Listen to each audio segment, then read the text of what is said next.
శుక్లాంబరధరం విష్ణుం శశివర్ణం చతుర్భుజం వ్యాసాయ విష్ణురూపాయ వ్యాసరూపాయ విష్ణవే నమో వై బ్రహ్మనిధయే వాసిష్ఠాయ నమో నమః.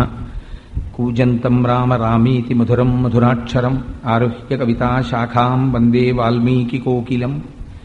శ్రుతిస్మృతిపురాణానాం ఆలయం కరుణాలయం నమామి భగవత్పాదం శంకరం లోకశంకరం. వాగర్ధావివ సంపృక్తౌ వాగర్ధప్రతిపత్తయే జగతః పితరౌ వందే పార్వతీపరమేశ్వరౌ. సూక్తిం సమగ్రయతున స్వయమేవ లక్ష్మీః శ్రీరంగరాజమహిషీ మధురైః కటాక్షైః. వైదగ్ధ్యవర్ణగుణగుంభనగౌరవైర్యాం కండూలకర్ణకుహరాः కవయోధయంతి. హైమోర్ధ్వపుండ్రమజహన్మకుటం సునాసం మందస్మితం మకరకుండలచారుగండం బింబాధరం బహుళదీర్ఘకృపాకటాక్షం శ్రీవేంకటేశముఖమాత్మని సన్నిధత్తాం. మనోజవం మరుతతుల్యవేగం జితేంద్రియం బుద్ధిమతాం వరిష్టం వాతాత్మజం వనరయూధముఖ్యం శ్రీరామదూతం శిరసా నమామి. అపదామపహర్తారం దాతారం సర్వసంపదాం లోకాభిరామం శ్రీరామం భూయో భూయో నమామ్యహం. శ్రీరామచంద్రం శ్రితపారిజాతం సీతాముఖాంబోరుహచించరీకః సమస్తకల్యాణగుణాభిరామः నిరంతరం మంగళమాతనోతు. సింధూరారుణవిగ్రహాం త్రినయనాం మాణిక్యమౌళిస్ఫురత్తారానాయకశేఖరాం స్మితముఖీం ఆపీనవక్షోరుహాం పాణిభ్యాం అళిపూర్ణరత్నచషకం రక్తోత్పలం బిభ్రతీం సౌమ్యాం రత్నఘటస్థరక్తచరణాం ధ్యాయేత్ పరేదంబికాం. హరి ఓం. పరమేశ్వర స్వరూపమైన సభకి నమస్కారం. ఒక్కొక్కసారి ఒక్కొక్క చిన్న చిన్న విషయమైనా ఆ చిన్న చిన్న విషయాల మీద వచ్చేటటువంటి ప్రతిస్పందన జీవితంలో చాలా గొప్ప తృప్తినిస్తుంది. కోటేశ్వరరావు గారికి చెమట పడితే అంతమంది బాధపడము అంటే, ఇన్ని ఫ్యాన్లు ఏర్పాటు అవ్వడము అంటే మీ అందరి హృదయంలో నాకున్న స్థానం అర్థమవుతుంది. దాని చేత చాలా సంతోషం కలుగుతుంది. ఫ్యాన్ల కోసం కాదు, మీరు నా యందు చూపించినటువంటి ఆదరము చేత.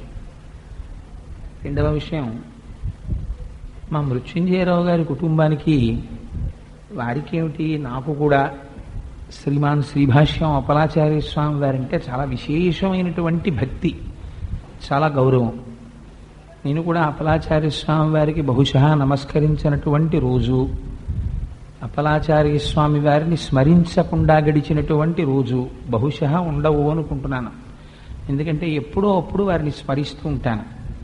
బహుశా అప్పలాచార్య స్వామి వారిని చాలా ఎక్కువగా స్మరించిన కారణం చేత భ్రమరకీటక న్యాయంగా ఎవరు ఉపన్యాసం చెప్తున్న స్వామి వారే కనపడుతున్నారని నేను అనుకుంటున్నాను. ఆ కారణం వల్ల ఏమిటో నన్ను కూడా ప్రవచన శిరోమణి అంటున్నారు, కానీ నేను ప్రవచన శిరోమణి కాదు. ప్రవచన శిరోమణి బిరుదు శ్రీమాన్ శ్రీభాష్యం అప్పలాచార్య స్వామి వారిది. అందుచేత దయచేసి రేపటి నుంచి నన్ను పిలిచేటప్పుడు చాగంటి కోటేశ్వరరావు అంటే చాలు, ప్రవచన శిరోమణి అనకండి. అదొక మహాపురుషుడి యొక్క బిరుదు, అది నాది కాదు. బహుశా ఎక్కడో అప్పలాచార్య స్వామి వారి ఎందున్న గౌరవం చేత ఆ మాట వచ్చేస్తోంది అనుకుంటాను. అంతకుమించి అందులో పెద్ద విశేషం ఏం లేదు. ఇంకా ఆ ఒక్క విషయాన్ని కొంచెం స్ఫురణలో పెట్టుకోండి, మళ్ళీ మరిచిపోతానని ముందే చెప్పేశాను. సరే, అయ్యో అందుకని చాలా సంతోషం వచ్చింది కదా. సరే, అందుచేత అయితే విచిత్రం ఏంటంటే, నిన్నను యథాలాపంగా ఒక మాట అన్నాను. శివాష్టోత్తర శతనామ స్తోత్రం ప్రింట్ వేసినటువంటి కాపీస్ ఉంటే బాగుండుండేది. ప్రతిరోజు అసుర సంధ్య వేళలో చెప్పుకుంటున్నాం కదా, అందరం ఒక్కసారి శివాష్టోత్తర శతనామ స్తోత్రం అని ఉండేవాళ్ళము అని. వెంటనే స్పందించి ఇవాళ మా ఇంటికి పాపం ఇద్దరు వచ్చారు. ఏమంటే మేము వేస్తాం ప్రింట్ అంటే మేము వేస్తామని. నేనన్నాను, ఏమంటే మీరిద్దరు వచ్చారు, ముందుగా వచ్చి తీవు మునుముందర అని నేను ఆయన్ని చూశానని వర్రే రామ్మోహన్ రావు గారికి నిన్న మెట్లు దిగుతుంటేనే మాట ఇచ్చాను, మీరు ఎదురుగాని రండి ప్రింటు అన్నాను. అందుచేత మరొకలా అనుకోకండి అని ఆ వచ్చినటువంటి రెండవ వారిని సముదాయించి పంపించాను. అందుచేత వారు పాపం ఇవాళ నిజంగా బృహత్ ప్రయత్నమే చేశారు. సాయంకాలానికల్లా కోటేశ్వరరావు గారు నేను ఆ స్తోత్రంతో వచ్చేస్తానండి అన్నారు. అలాగే ఇవాళ ఆ కాపీస్ అన్ని పట్టుకుని వచ్చేసారు. కానీ ఇవాళ మనం చదవడానికి అభ్యంతరం ఏమిటంటే అవి ఇప్పటికి పంపిణీ కాలేదు. ఇప్పుడు పంపిణీ మొదలు పెడితే అది కొంచెం మళ్ళీ గడబిడకి దారి తీయవచ్చు. ఇవన్నీ రక్షలు పాత రక్షలు, నాట్య శిక్షలు, బాల శిక్షలు లాగా అందరూ లేవడం అందుకోవడం పెద్ద అల్లరి ఎందుకని కొద్దిగా మార్చి ఇవాళ ప్రసాదం వితరణ చేసేటప్పుడు ఆ ప్రసాదంతో పాటుగా మీకు ఈ శివాష్టోత్తర శతనామ స్తోత్రాన్ని బహూకరిస్తారు. అది స్వామి పాదుకే. అందుకని ఆ ప్రసాదాన్ని మీరు అందుకని ఒక పని చేయండి, దాన్ని మాత్రం ఇంట్లో పెట్టి వచ్చేసేయకండి దయచేసి. ఇంకా మనకి ప్రసంగాలు 3 రోజులు ఉంటాయి కాబట్టి 3 రోజులు ప్రతివారు ఆ స్తోత్రాన్ని తీసుకుని వస్తే చక్కగా మనందరం అసుర సంధ్య వేళలో కలుసుకుంటున్నాం కాబట్టి సంధ్యారంభ విజృంభితం శృతి శిరస్థానాంతరాధిష్ఠితం సప్రేమ భ్రమరాభిరామమ సకృత్సద్వాసనాశోభితం భోగీంద్రాభరణం సమస్త సుమన పూజ్యం గుణావిష్కృతం సేవే శ్రీగిరి మల్లికార్జున మహాలింగం శివాలింగితం అంటారు శంకర భగవత్పాదులు. అసుర సంధ్య వేళలో శ్రీశైల పర్వత శిఖరముల మీద విహరిస్తున్నటువంటి శంకర భగవత్పాదులకి ఒక నల్లమద్ది చెట్టు కల్లుకున్న మల్లెతీగ కనపడితే పార్వతీదేవి చేత ఆలింగనము చేయబడినటువంటి పరమశివుని యొక్క స్వరూపము ద్యోతకమై వారు చేసినటువంటి పరమ పవిత్రమైనటువంటి శ్లోకం అది శివానందలహరి అంతర్భాగంగా. అందుచేత ఆ అసుర సంధ్య వేళ అంత గొప్పది. అందుచేత రేపటి రోజున మనం ఉపన్యాస ప్రారంభంలోనే అందరం కలిసి ఒక్కసారి శివాష్టోత్తరం చదువుదాం. దాని చేత ప్రాంగణం అంతా కూడా పరమ పవిత్రం అయిపోతుంది. సరే, ఇంకా ఉపన్యాసానికి సంబంధించినంత వరకు నిన్నటి రోజున మీకు విజ్ఞాపన చేసి ఉన్నాను. శివాష్టోత్తర శతనామ స్తోత్రం స్కాందపురాణాంతర్గతం. అది పరమ పవిత్రమైనటువంటి స్తోత్రం. సాక్షాత్తుగా శ్రీమన్నారాయణుడు పరమశివుని యొక్క 13వ లీలామూర్తి అయినటువంటి హరిహర స్వరూపమును పొందిన తరువాత పార్వతీదేవికి శరీరార్ధభాగమును పొందడం కోసమని పరమశివుని యొక్క శరీరములో సగభాగం పొందడానికి నేను ఏమి చెయ్యాలని పార్వతీదేవి శ్రీమన్నారాయణుణ్ణి ప్రశ్న వేస్తే అప్పుడు ఉపదేశము చేయబడినటువంటి పరమోత్కృష్టమైన స్తోత్రమే శ్రీ శివాష్టోత్తర శతనామ స్తోత్రము అని నిన్నటి రోజున మీకు విజ్ఞాపన చేసి ఉన్నాను. అందులో నిన్నను శివో మహేశ్వర శంభు పినాకీ శశిశేఖర వామదేవో విరూపాక్ష కపర్దీ నీలలోహిత అని ప్రారంభమవుతుంది. ఆ మొట్టమొదటి శ్లోకంలో మొట్టమొదటి నామమైనటువంటి శివ అన్న దాంతో ప్రారంభం చేసి ఆ శివనామము గురించి కొన్ని విషయములను ప్రస్తావన చేశాను. 2వ నామంలో అంటారు మహేశ్వర అంటారు. ఆయన మహేశ్వర అంటే ఎవరు అంటే చంద్రశేఖర పరమాచార్య స్వామి ఒక అద్భుతమైన మాట మాట్లాడతారు. ఏదో తత్వ విచారణ రీత్యా తన యొక్క స్వరూపమును చెప్పడం కోసమని శివుడు వేరు, రుద్రుడు వేరు, హరుడు వేరు, మహేశ్వరుడు వేరు, సదాశివుడు వేరు ఇన్నిటిగా చూపిస్తాం. కానీ పరమాచార్య స్వామి వారు చెప్పినటువంటి మాట నాకు ఎప్పటికీ జ్ఞాపకం ఉండిపోతుంది. ఒక అద్భుతమైన మాట చెప్తారు పరమాచార్య స్వామి. పూర్వం ఒకానొకప్పుడు ఒక భూస్వామి దగ్గరికి ఒక ఆయన వెళ్ళి మీ దగ్గర నేను పాలేరుగా చేరుతాను అన్నాడు. అంటే ఆయన ఏదో కొద్ది రోజులు ఒక 3-4 రోజులు పని చేయించి చూసి అప్పుడు నీ పని నాకు నచ్చితే నిన్ను నేను పాలేరుగా ఉంచుకుంటాను అన్నారు. 3-4 రోజులు చేశాడు. చాలా చక్కగా కాయ కష్టం చేసి చేస్తున్నాడు. నిన్ను నేను నా కొలువులో ఉంచుకోవాలనుకుంటున్నాను, నీ పేరు ఏమిటని అడిగాడు. అడిగితే ఆయన అన్నాడు నా పేరు పెరుమాళ్ళు అన్నాడు. అంటే యజమాని అన్నాడు కొంచెం కష్టంగా ఉంటుంది ఈ పేరైతే, ఎందుచేత అంటే నిన్ను నేను అస్తమానం పిలిచి ఒరే పెరుమాళ్ళు ఆవుల్ని తోలుకురా, ఒరే పెరుమాళ్ళు పాలు పితుకు, ఒరే పెరుమాళ్ళు గేదుల దగ్గర పేడతి అని అనలేను కదా. పెరుమాళ్ళు అంటే పరమాత్మ యొక్క నామం. అందుచేత నువ్వు ఒక పని చేయి, మీ ఊరు వెళ్ళి ఆ పేరు మార్చుకుని మళ్ళీ ఇంకొక పేరు పెట్టుకుని రా, నీకు కొలువు ఇస్తానన్నాడు. అంటే ఆయన అన్నాడు తప్పకుండానండి, మా ఊరు వెళ్ళి పంచాయతీలో చేంజ్ ఆఫ్ నేమ్కి చలానా కట్టాలో 30 రూపాయలు, అందుకని మీరు నాకు కొంచెం అడ్వాన్స్ ఇస్తే నేను వెళ్ళి పేరు మార్చుకుని మళ్ళీ వస్తానన్నాడు.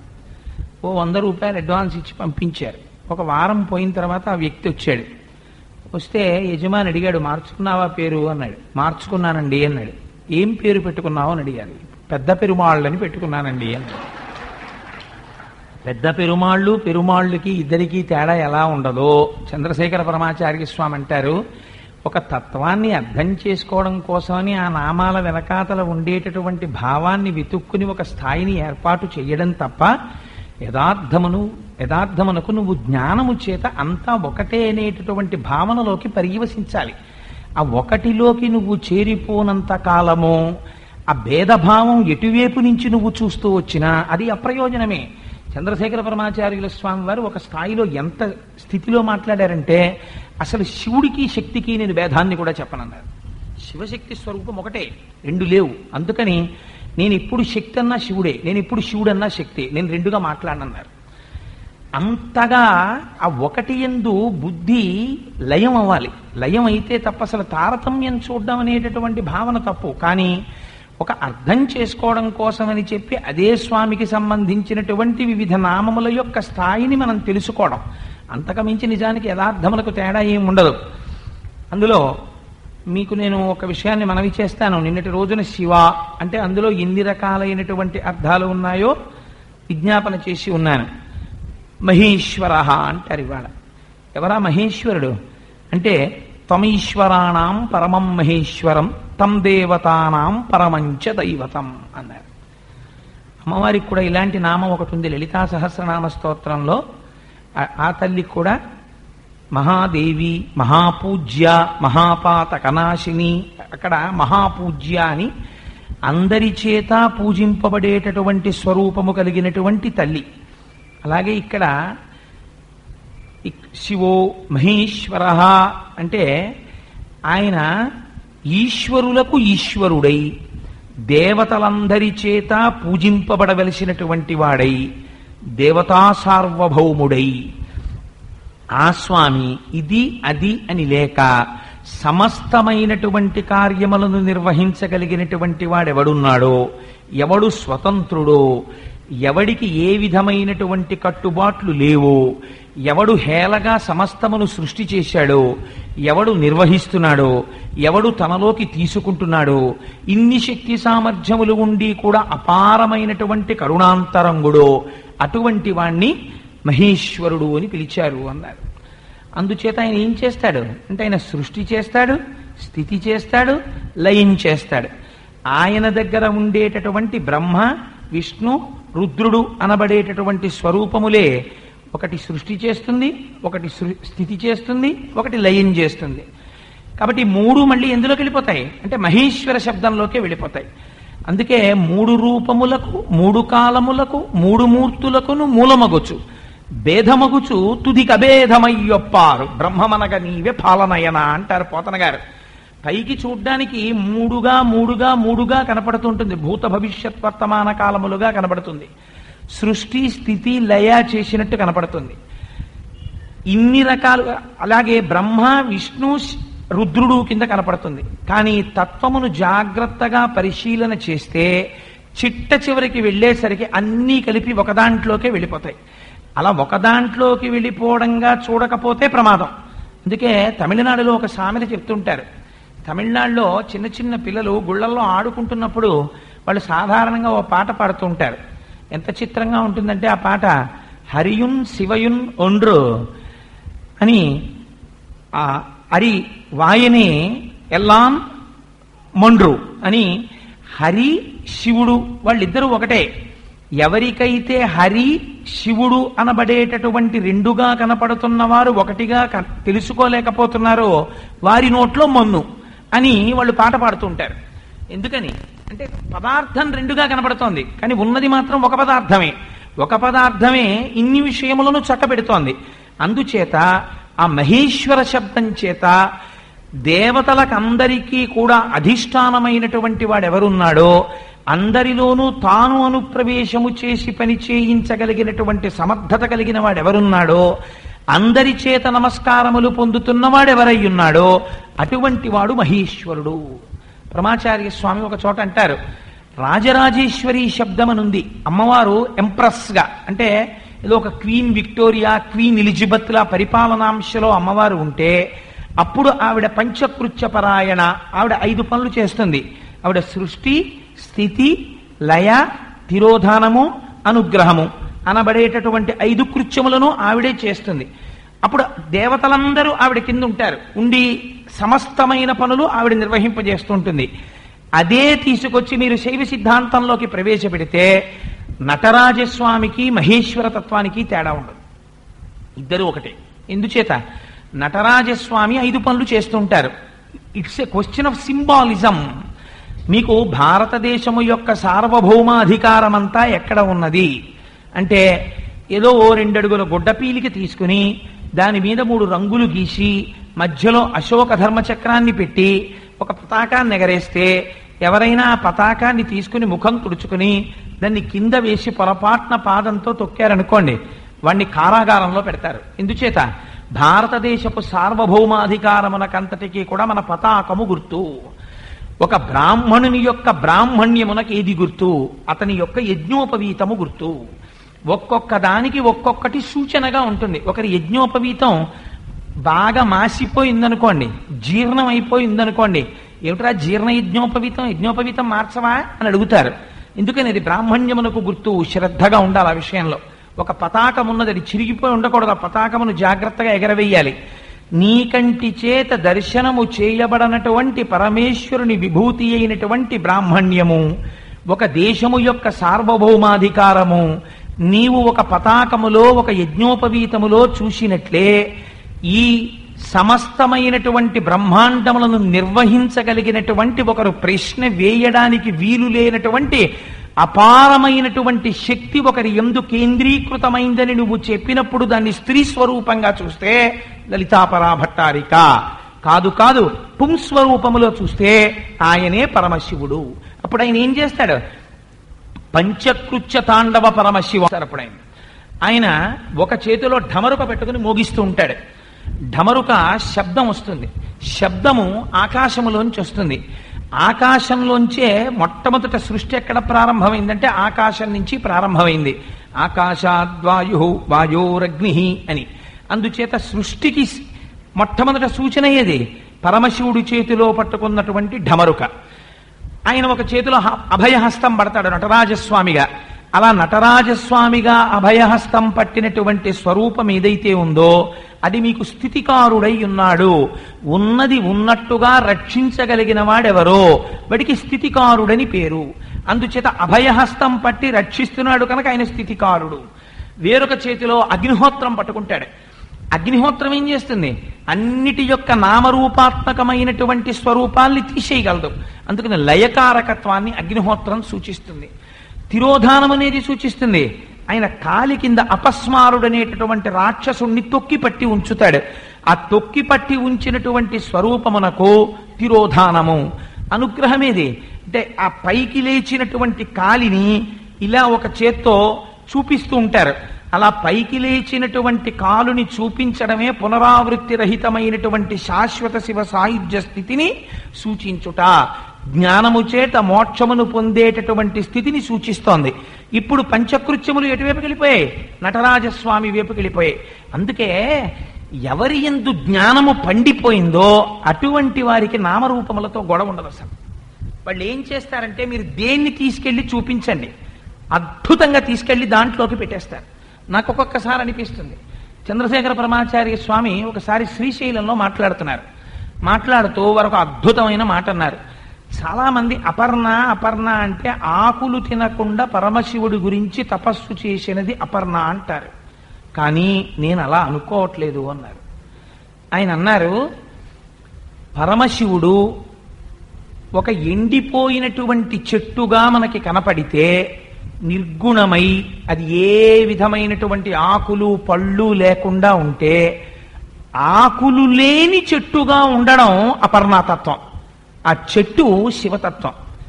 అందుకని నాకు అపర్ణ అంటే ఆకులు లేని చెట్టులో కనబడినటువంటి పార్వతీ పరమేశ్వరులు అన్నారు. అది చూడగలిగినటువంటి నేత్రాన్ని బట్టి ఎందులోకైనా సరే ఆ స్థితి వెళ్ళిపోతుంది.